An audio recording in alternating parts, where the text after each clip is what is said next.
Hello, everyone, and welcome back to CurrencyBliss. Today, I will be talking about how to improve your currency collection, your own personal collection, and I'll be giving 7 tips and tricks. This could be for beginners, this could be for advanced people, it could be for anybody that's looking to get into paper money collecting. So, um, the number one on the list would be avoid too many duplicates. So don't just pick up a bunch of the same notes. As tempting as it is, especially when you have a favorite note, it can ultimately take away from having a variety or purpose and order in the collection.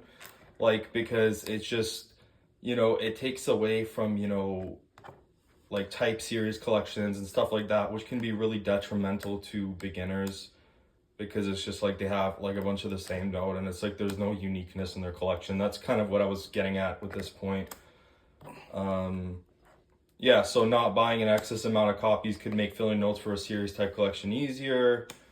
Um, yeah, it just makes the collection more presentable as well when you have like all sorts of varieties of notes. And yeah, it's more of just a personal preference, but yeah, for sure, it can help other people too.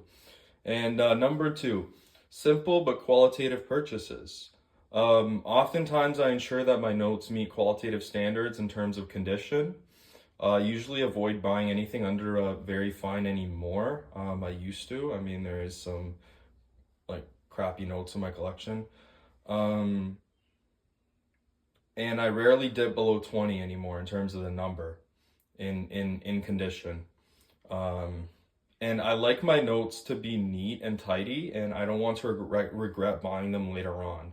On the other hand, I don't care about fancy signatures as much or serial or like error notes as much because I just don't need the unnecessary surge in pricing. So for me, like a good balance would be, make sure the note is good quality, make sure it's qualitative, but simple but plain really. Um, and then avoid gaps in album sleeves. That's number 3. This is more of a personal preference, but I like to keep all the pages in my album full. For me, this just like it's like an inspiration to move forward. It's like an aesthetic that is visually pleasing, and it inspires me to continue collecting. So for number 4, I would suggest larger infrequent purchases over frequent small ones. Think about it like this. Currency collecting is a very rare niche, and most people that like very rare niches cling on to that sort of stuff for a long time. It's also more planning based and organizational to buy multiple bills at once, as opposed to just one cheap bill at a time. Excuse me. Multiple notes at once makes it easier to better evaluate how to organize your album and actually buy the notes you need to fill the pages. Number 5, pick your own notes. Don't just pick common notes you see in a coin shop or even notes that every collector has. Do independent research and larger flip throughs of the designs.